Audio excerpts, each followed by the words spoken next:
Hello everybody and welcome to another episode of Everyday EDC. My name is Tyler and today we're doing a throwback review of the Spyderco Manix 2. You know, the Manix 2 was my first love. It was the first knife that I bought over the $100 price point that I got it. You know, you get it in your hand and you're like, oh my goodness, I get it. This thing, I get what the hype's about. You got this leaf-shaped blade that comes down to a real slicey edge down here.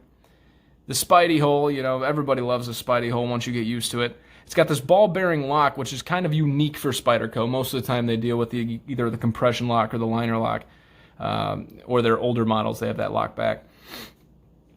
But this, oh man, it's awesome. All right, so the overall weight on this guy, let's move this guy off to the side. So the overall weight on the Spyderco Manix 2. Now, it's going to be a little bit different because I got the carbon fiber scales on there. I did a little bit of other things to it, and we'll get into that later. But so the weight on my Manix 2 is a 4.71. I am not sure what the weight on the G10 is. I would imagine it's similar.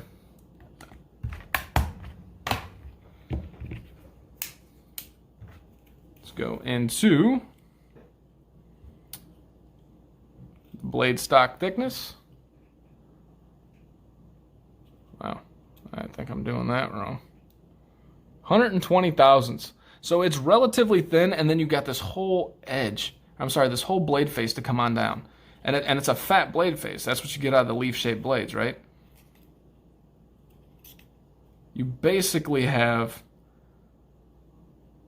1 1/3 inch of blade to come on down for a full flat grind to get that super slicey edge. Let's see what the behind the edge thickness is here, if I can get it.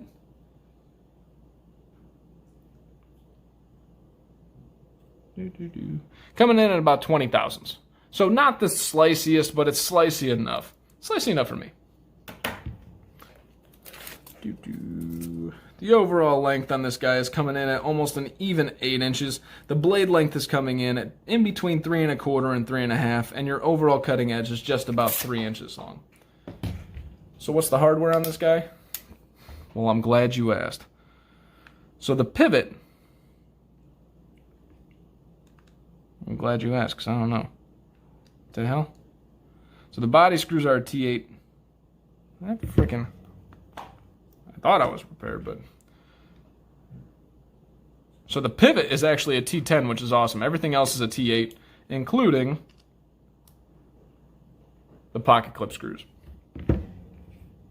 So one thing to note about the pocket clip is that this pocket clip is an ambidextrous pocket clip, but not on the carbon fiber scales. Wah, wah. Which is alright, because I'm right-handed, so, you know, I guess. But for those of you that aren't right-handed, you might want to look into left-handed carbon fiber scales if that's your thing. It is not a deep carry pocket clip. I did try to throw a deep carry MXG pocket clip on here, and it kind of ruined the ergonomics of this knife, which sucks, because this knife is, that's the best part about this knife. So, alright, so now that we got past some of the specifications, let's get into some comparisons so those of you who have never seen the Manix 2 have a decent idea of how large this knife actually is. So here's the Rat Model 1 and the Rat Model 2. The Rat Model 1 coming in at just about the same length, maybe a little bit longer. Let's see, just out of sheer curiosity for myself, because this is what we do, that's 8 1/2. That is deceiving. So this is about a 1/2 inch longer, which is really deceiving to me just because of the way I'm looking at it, and probably the way you guys are looking at it too. It's not just the camera view, but it looks like to be about a 1/2 inch longer. I think my tape measure's broken, that's odd. Got a faulty one. Where's the quality? Where's the quality inspections on these tape measures? So here is the large feldspar, or the regular size feldspar, and the mini feldspar. As you can see, the large feldspar is generically the same size, although my eyesight's been in question after that last Rat Model 1 comparison. And then you got the mini feldspar, so it's about an inch shorter than the overall Manix 2 length.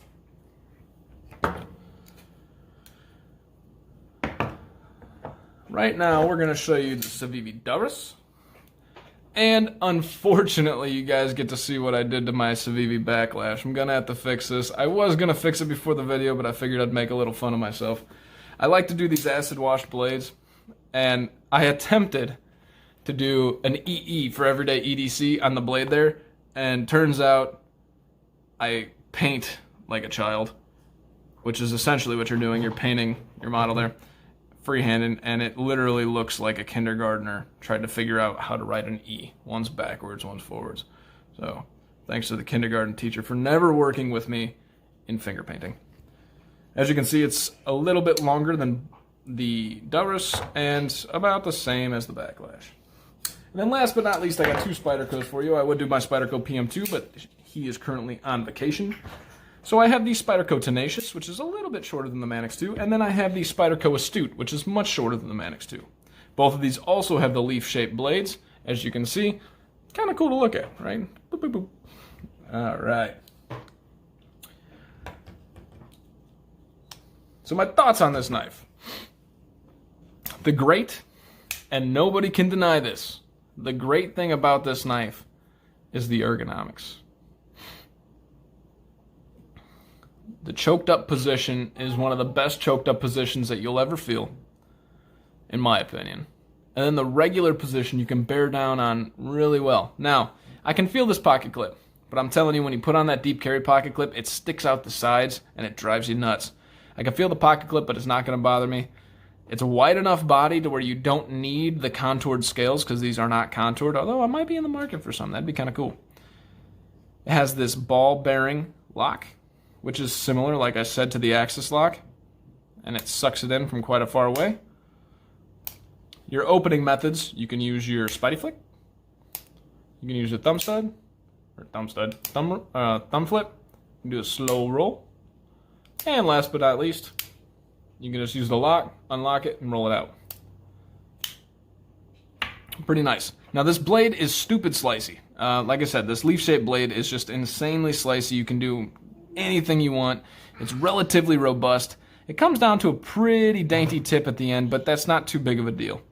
I don't notice. Everybody talks about dainty tips, and I guess I'm just not some guy that's like, what the? You know, that's just not something we do.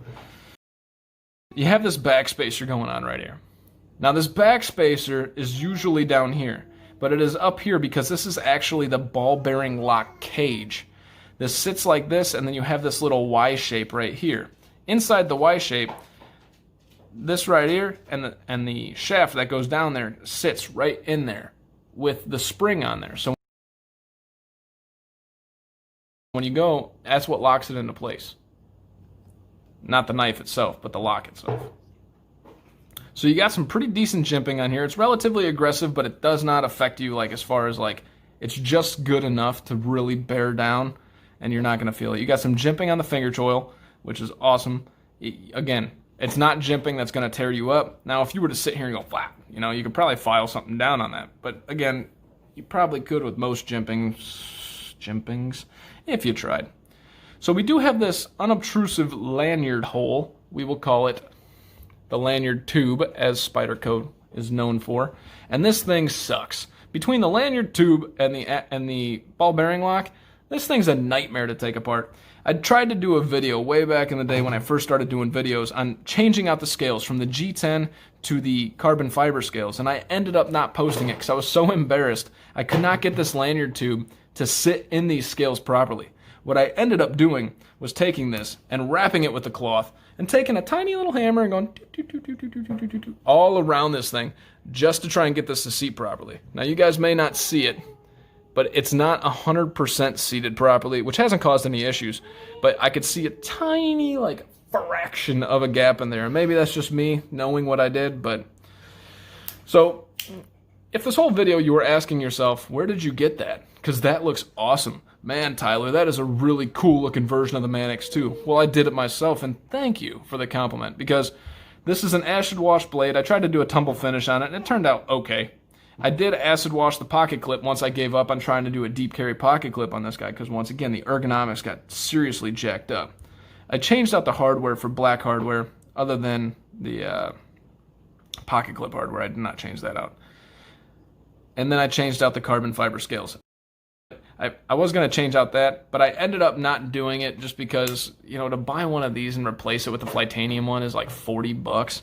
And I was like, I just can't justify that. And so I ended up buying more knives and continuing on with the reviews and whatnot. So, but the greatest thing about this knife, as I would say again, is the ergonomics. The second greatest thing is the fact that it is pretty damn slicey. Not as slicey as the PM2, but the PM2 just is stupid slicey. This thing is just up there though. You don't need the sliciness when you get these ergonomics. It is a relative beast in your pocket. As you see, and it's almost 5 ounces. For the overall height, it's a Spyderco. It's gonna be freaking tall, 1.7 inches.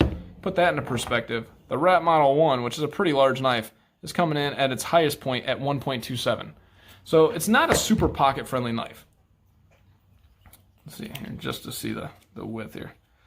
So it's actually a pretty narrow knife, though, because looking at the width, you're coming in at 0.45 inches, which most knives are coming in at half an inch, so that beats that by a little bit.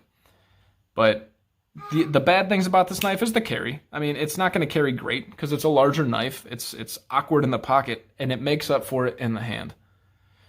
If you guys are in the market for a Spyderco and you don't want to spend the $140 for a PM2, which I would recommend this over the PM2, FYI,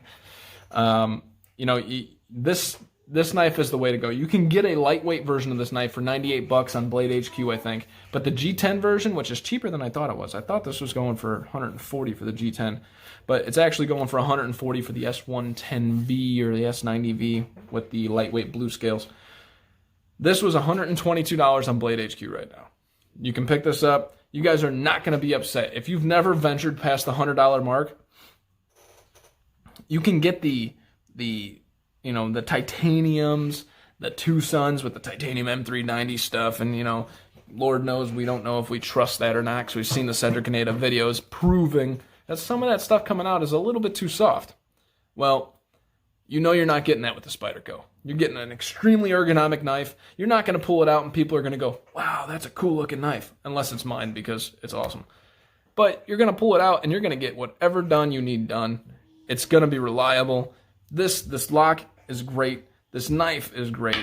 There's no blade play in this knife whatsoever. The fidget factor is through the charts. The only thing in my arsenal of knives that beats this fidget factor is my Benchmade Super Freak, which I also paid $60 more than this for. The ergonomics are relatively comparable. The Super Freak has more contoured scales. This one has just a position of choke up that's undeniably awesome. Even if you're not choked up, the ergonomics are undeniably awesome. The fit and finish when it came in, I don't want to go over the fit and finish as much because I did change a lot of this knife, and this is kind of a long-term review. But the fit and finish came great. It came centered. It did not need much of a break-in period. It took a break-in period for me because I didn't know what the hell I was doing. But other than that, it was just fantastic. The Spyderco Manix 2 is an evergreen knife that will forever, ever be one of the top ergonomic beasts and set the pace for all other ergonomically sound knives. In my opinion, right now, you just don't get a better ergonomic knife. And I keep harping on that, but that's the selling point, guys. Other than that, I really don't have too much to share. The Spyderco Manix 2, most of us have seen it before. If you haven't and you have more questions, please feel free to ask. My name is Tyler. This is Everyday EDC. Thank you guys so much for watching. It means the world. Stay sharp. Stay safe. Drink a beer. Have a great day.